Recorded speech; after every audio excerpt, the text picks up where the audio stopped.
Chapter 8 issue of debenture में today's topic is issue and redemption of debenture under different conditions. Different conditions are issued at par, redeemable at par, issued at premium, redeemable at par, issued at discount, redeemable at par. यानी issue में तीन condition, par, premium and discount, और सामने redemption में redeemable at par.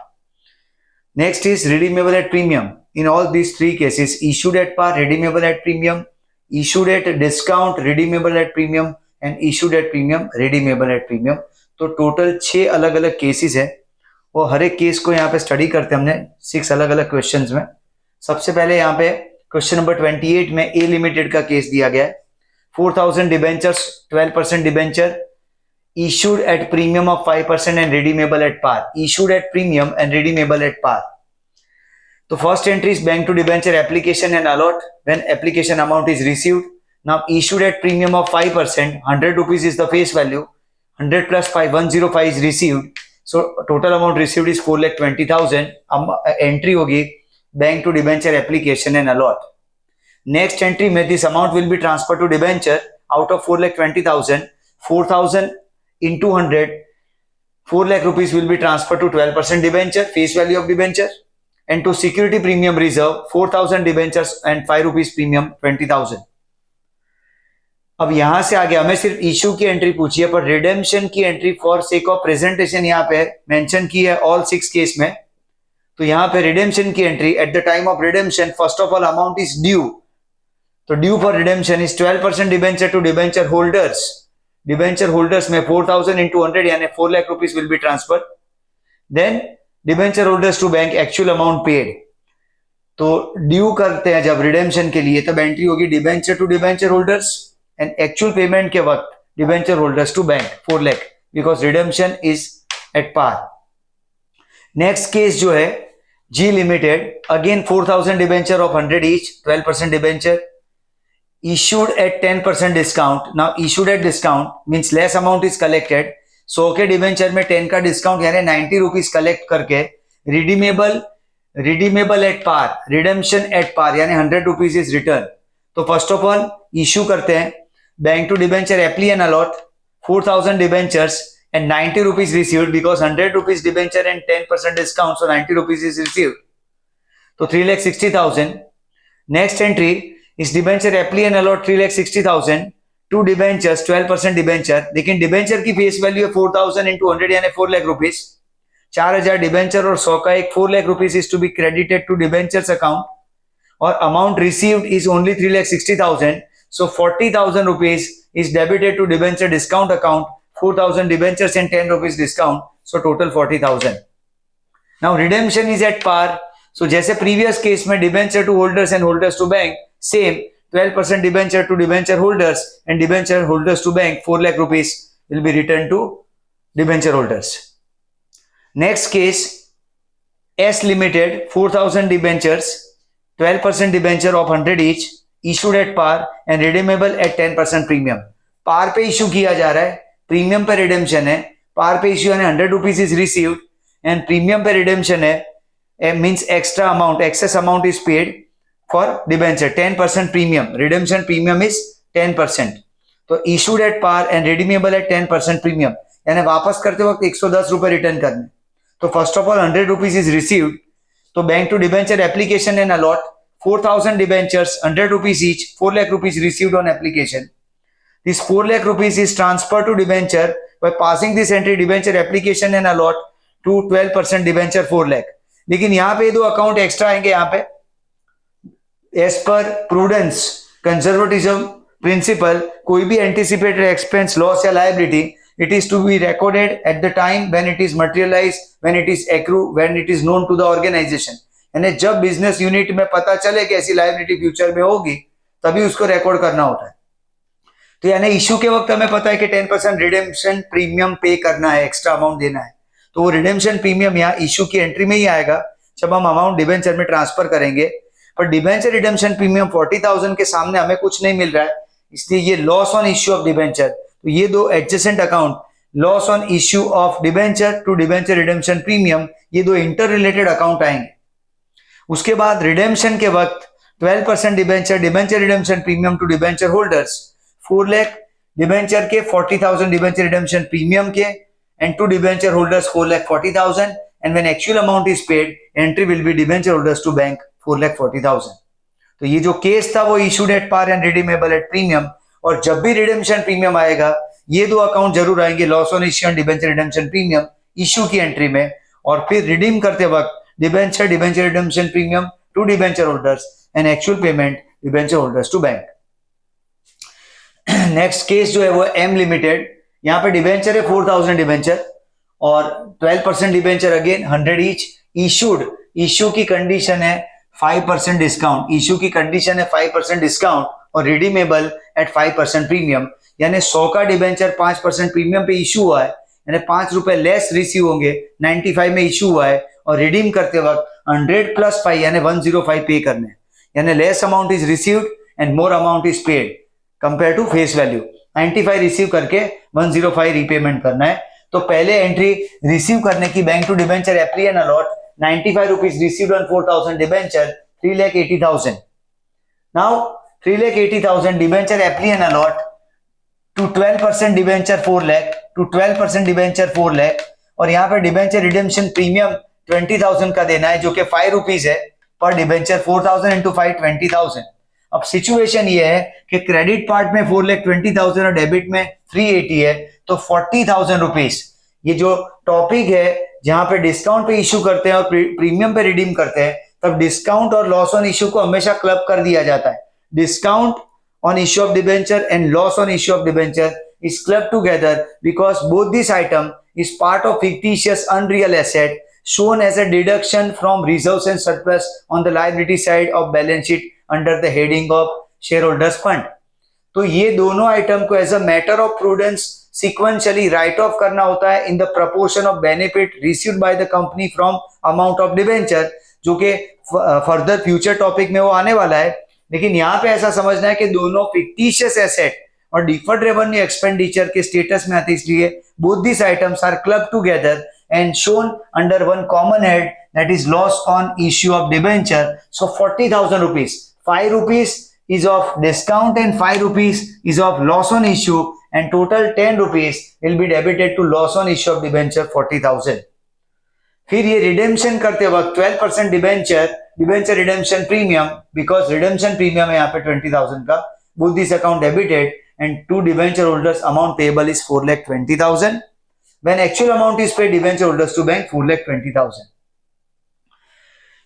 तो ये जो पहला केस था वो प्रीमियम पार का था, फिर डिस्काउंट पार का था, फिर यहाँ पे पार प्रीमियम का था. ये केस डिस्काउंट और प्रीमियम का था. अब जो आ रहा है वो issued eight 10% premium and redeemable eight 10% premium, यानी प्रीमियम का केस है. तो यहाँ पे भी 4,000 डिबेंचर है, 12% इंटरेस्ट का रेट है, 100 का एक, issued at 10% premium and redeemable is also eight 10% premium. S limited का क्वेश्चन है. तो पहले यहाँ पे 10 रुपए एक्स्ट्रा लेने हैं, यानी 100 रुपए के डिबेंचर पे 10 रुपीज एक्स्ट्रा प्रीमियम हमें मिलेगा, और वापस करते वक्त 10 रुपीज एक्स्ट्रा दिए जाएंगे जो कि डिबेंचर रिडेम्पशन प्रीमियम होगा. यानी ये क्वेश्चन में security premium and debenture redemption premium ये दोनों आएंगे, बट दोनों का स्टेटस अलग है. Security premium reserve is capital profit of the company shown under the headings of reserves and surplus on the liability side of balance sheet under the main title of share holders fund. और जो debenture redemption premium है, it is part of non current liability shown under that same heading non current liability, and when the part of redemption premium is cancelled by repayment of debenture from non current to current liability, यानी in total debenture redemption premium is shown under the heading of liability, and this security premium is part of reserves and surplus. One is a capital profit and second is a liability for the company. तो ये दोनों point एक साथ आ रहे हैं यहाँ पे. First of all 10 rupees extra received on application, so bank to debenture application and allotment 4,000 debenture 110 received, amount आएगा 4,40,000. 4,40,000 में से 12% डिबेंचर एंड सिक्योरिटी प्रीमियम में 4 लाख रुपए डिबेंचर में face value and 40,000 security premium में सेट होंगे. अब सवाल आएगा रिडेम्पशन प्रीमियम का, तो 10% प्रीमियम देना है, इसलिए डिबेंचर रिडेम्पशन प्रीमियम क्रेडिट करेंगे 40,000 because 4,000 debenture and 10 rupees is redemption premium. तो रिडेम्पशन प्रीमियम में 40 क्रेडिट होगा, जितना यहाँ क्रेडिट होगा उतना ही डेबिट होगा loss on issue of debenture में. Loss on issue of debenture is also 4,000 debentures and 10 rupees जो सिक्योर्ड ये रिडेम्पशन प्रीमियम की अमाउंट है वही यहाँ पे डेबिट होगा, दो इंटर रिलेटेड अकाउंट है इसलिए 40,000 डेबिट है। आफ्टर दैट रीपेमेंट के वक्त 12% debenture redemption premium to holders 4,40,000, total 440 to be paid and debenture holders to bank actual amount paid 4,40,000।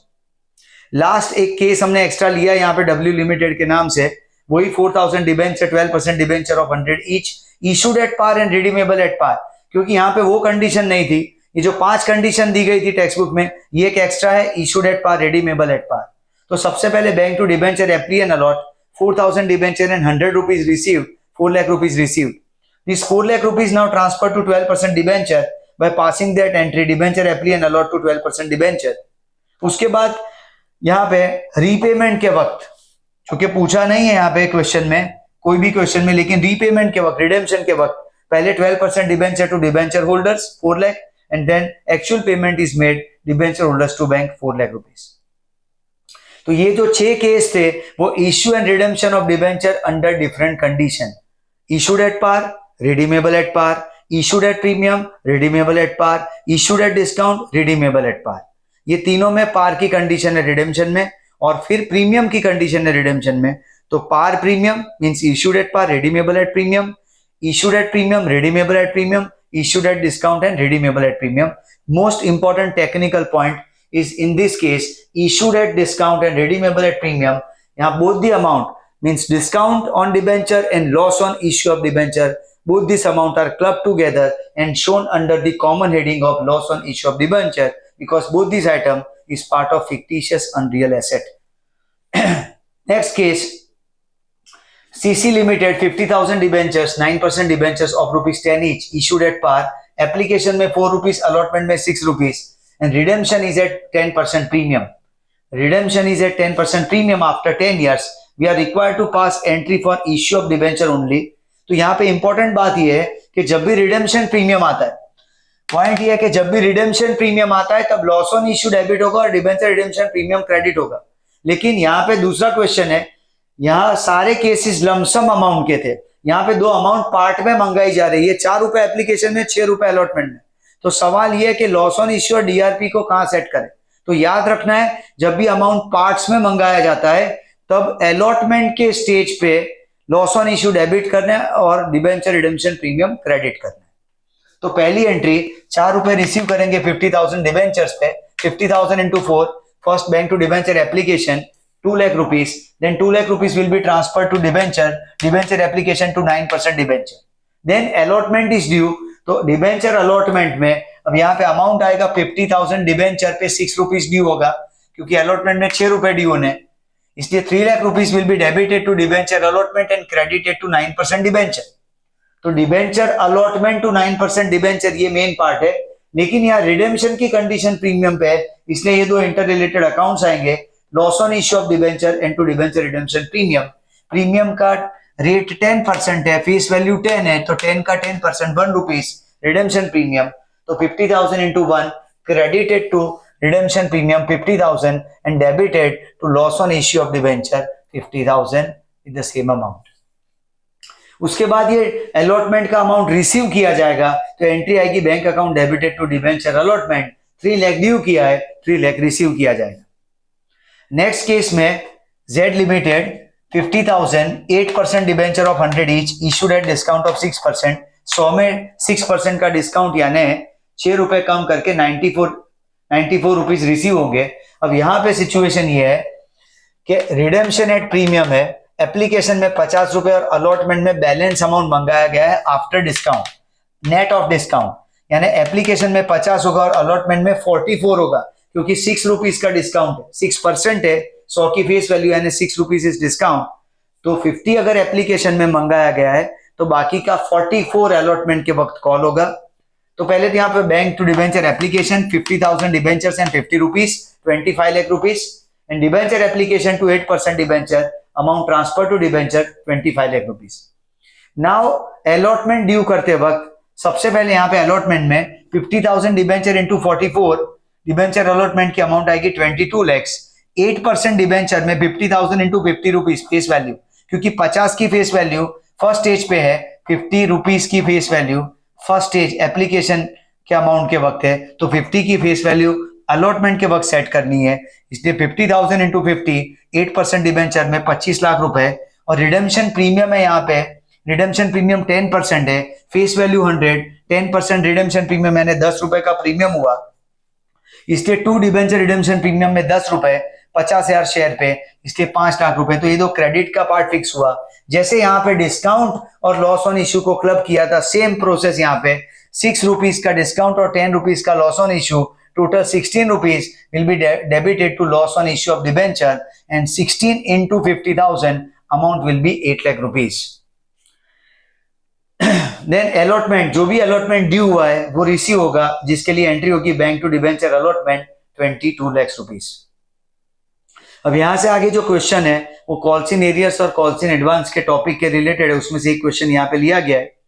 तो क्वेश्चन है ए limited 20,000 debentures, 9% debentures of 100 each. Now amount is called as 25 on application, 25 allotment, first call 25 and final call 25.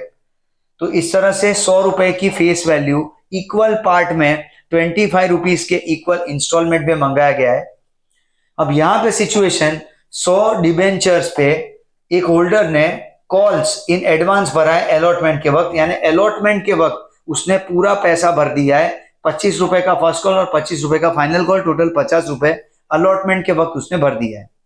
दूसरा एक defaulter है जिसके 120 debenture का holding है, उसने final call नहीं भरा है और उसका फाइनल कॉल की डेट के 4 महीने बाद रिसीव हो रहा है। अब यहाँ पे हमें calls in arrears, calls in advance के अकाउंट ओपन करने के साथ साथ, मीन्स एंट्री करने के साथ साथ उसका इंटरेस्ट कैलकुलेशन भी करना है। तो पहले ये टाइमलाइन से समझ लेते हैं कि अलॉटमेंट के 4 महीने बाद फर्स्ट कॉल ड्यू हो रहा है और फर्स्ट कॉल के 6 महीने बाद फाइनल कॉल ड्यू हो रहा है। इसका मतलब जिसने अलॉटमेंट के वक्त दोनों कॉल एडवांस में भर दी है 100 डिबेंचर पे, उसने फर्स्ट कॉल 4 महीने एडवांस भरा है और फाइनल कॉल 10 महीने एडवांस भरा है, क्योंकि फर्स्ट कॉल और फाइनल कॉल के वक्त बीच में 6 महीने का गैप है और अलॉटमेंट के वक्त दोनों कॉल एडवांस में आ गए। तो नेसेसरी एंट्री पास करते हैं। First entry bank to debenture application, 25,000 debenture की एप्लीकेशन आई है, जिसमें से अलॉटमेंट 20,000 को किया गया है, यानी प्रो रेटा अलॉटमेंट है, 5:4 का रेशियो हुआ, और ये 5,000 की जो एक्स्ट्रा एप्लीकेशन है वो एक्स्ट्रा एप्लीकेशन का पैसा रिटेन किया जाएगा अलॉटमेंट के लिए, कि जब ये 20,000 डिबेंचर पे अलॉटमेंट ड्यू होगा उतना अमाउंट कम रिसीव किया जाएगा। तो ये प्रो रेटा अलॉटमेंट की situation, first entry is 25,000 debenture and 25 rupees received on application, bank to debenture application 6,25,000। Now 6,25,000 में से 9% डिबेंचर में अमाउंट ट्रांसफर होगा, 20,000 डिबेंचर एंड 25 रुपीज 5 लाख, और जो 5,000 की एक्स्ट्रा एप्लीकेशन थी उसका पैसा अलॉटमेंट के लिए रिटेन किया जाएगा, तो टू डिबेंचर अलॉटमेंट 1,25,000। फिर डिबेंचर अलॉटमेंट ड्यू होगा नेक्स्ट स्टेज पे, तो डिबेंचर अलॉटमेंट टू 9% डिबेंचर, इसमें 20,000 debenture and 25 rupees 5 lakh rupees is due for debenture allotment. पर ये 5 लाख में से 1,25,000 ऑलरेडी मिल चुका है, इसलिए अलॉटमेंट के नाम पे हमें 3,75,000 मिलेगा, और अलॉटमेंट के स्टेज पे 100 डिबेंचर पे दोनों कॉल एडवांस में मिले हैं, इसलिए 100 डिबेंचर और 50 रुपए यानी टोटल 5,000 रुपए एडवांस में मिला है, 375 अलॉटमेंट का मिलेगा, क्योंकि 5 लाख में से 1,25 पहले से मिल चुका है, तो 375 is for allotment and 5,000 is for calls in advance. Total amount received is 3,80,000. After that, first call due होगा, debenture first call to debenture 9% debenture 20,000 पे 25 रुपीज 5 लाख रुपए ड्यू होंगे। अब पहले से 100 डिबेंचर पे 25 रुपए यानी 2,500 रुपए फर्स्ट कॉल के मिल चुके हैं, इसलिए रिसीव करते वक्त bank calls in advance to debenture first call, तो फर्स्ट कॉल की अमाउंट 5 लाख, इसमें से 2,500 मिल चुके हैं, इसलिए बैंक से हम रिसीव करेंगे 4,97,500, 497,500 is the amount received on first call. Next है final call, final call due करना है, again 20,000 debentures 25 rupees final call, total amount receivable is 5 lakh. अब 5 लाख रुपीज में से, अब ये एंट्री इंपॉर्टेंट है, 5 लाख रुपए का जो फाइनल कॉल रिसीव करना है उसमें पहले से जो एडवांस में मिल चुका है 100 डिबेंचर पे 25 रुपए, वो अब दोबारा नहीं मिलेगा, इसलिए उसको डेबिट करेंगे, जैसे फर्स्ट कॉल के वक्त डेबिट किया था वैसे यहाँ calls in advance again debit होगा 2500 से, और 120 डिबेंचर पे फाइनल कॉल का पैसा नहीं मिला है, यानी 120 डिबेंचर पे 25 रुपए का फाइनल कॉल नहीं मिला है, तो वो कॉल्स इन एरियर्स में जाएगा 120 into 25 यानी 3000. So out of 5 lakh 2500 is already received and 3000 is not received, so received amount is 4,94,500. received amount is 4,94,500. इसके बाद यहाँ पे इंटरेस्ट का कैलकुलेशन करना है, तो इंटरेस्ट के लिए समझते हैं यहाँ पे कि जो कॉल्स इन एडवांस है उसमें फर्स्ट कॉल पे जो अमाउंट है वो 4 महीने पहले मिल गया है क्योंकि अलॉटमेंट के वक्त कॉल भर दी है, और फाइनल कॉल की अमाउंट 10 महीने पहले मिली है, तो फर्स्ट कॉल का जो अमाउंट है उस पे 4 महीने का इंटरेस्ट और फाइनल कॉल का अमाउंट है उस पे 10 महीने का इंटरेस्ट कैलकुलेट होगा. तो उसके लिए एंट्री होगी interest on calls in advance to debenture holders and debenture holders to bank. ये interest on calls in advance जो है वो कंपनी के लिए एक एक्सपेंस होगा क्योंकि एडवांस में जो अमाउंट रिसीव हुआ है उसके लिए इंटरेस्ट पे किया जा रहा है, इसलिए interest on calls in advance debit होगा, debit all expenses. So expense की तरह वो डेबिट होगा यहाँ पे to debenture holders, amount is payable to debenture holders and when paid debenture holders to bank. तो ये इंटरेस्ट का कैलकुलेशन फर्स्ट कॉल के 100 डिबेंचर 25 रुपए 2500 अमाउंट है, 12% और 4 महीने का इंटरेस्ट 100 रुपए, और फाइनल कॉल पे 100 डिबेंचर्स 25 रुपए 2500 की अमाउंट और उस पे भी 12% लेकिन 10 महीने का इंटरेस्ट, फर्स्ट कॉल पे 4 महीने का और फाइनल कॉल पे 10 महीने का interest 250. So total interest is 350. तो 350 will be debited and credited in first and second entry, means interest on calls in advance to debenture holders 350 and debenture holders to bank 350. उसके बाद final call पे ये interest का adjustment हो गया. इसके 4 महीने बाद यानी फाइनल कॉल के 4 महीने बाद जो कॉल्स इन एरियर्स था उसका अमाउंट रिसीव हो रहा है, इसलिए एंट्री आएगी bank to calls in arrears, bank to calls in arrears. तो जो कॉल्स इन एरियर्स के 3000 है वो पहले रिसीव होंगे, अब उस पे इंटरेस्ट की बात आएगी. तो फाइनल कॉल जो रिसीव नहीं हुआ था जो अब रिसीव हुआ 4 महीने बाद, 4 महीने का इंटरेस्ट कैलकुलेट करेंगे.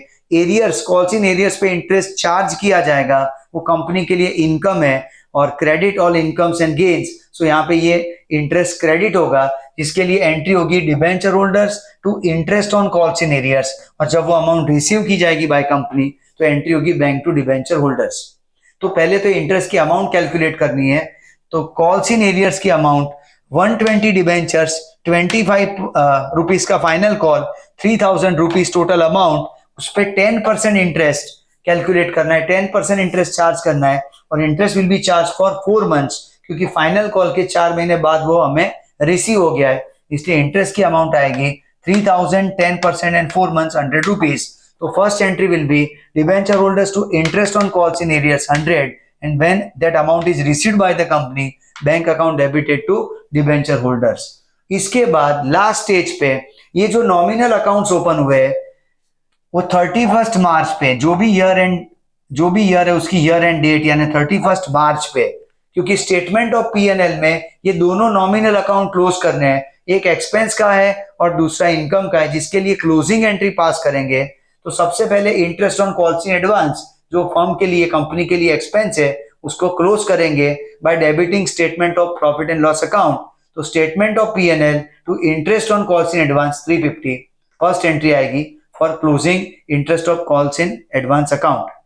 नेक्स्ट होगा calls in arrears, interest on calls in arrears जो पहले क्रेडिट हुआ है क्योंकि ये इनकम है कंपनी के लिए, इनकम होने की वजह से क्रेडिट किया जाएगा स्टेटमेंट ऑफ P&L में, तो उसके लिए एंट्री आएगी interest on calls in arrears to statement of P&L 100 rupees. So in this way calls in arrears and calls in advance इन दोनों का इंटरेस्ट का कैलकुलेशन करना है टाइम लेग के हिसाब से as per interest rate given in the question, and at last these two nominal accounts of interest on calls in advance and interest on calls in arrears is to be closed by passing that entry to statement of P&L account. यानी statement of P&L में ये दोनों nominal को close करना है. एक firm के लिए एक्सपेंस है इसलिए स्टेटमेंट ऑफ P&L में डेबिट होगा, और दूसरा कंपनी के लिए इनकम है इसलिए स्टेटमेंट ऑफ P&L में क्रेडिट होगा. Thank you.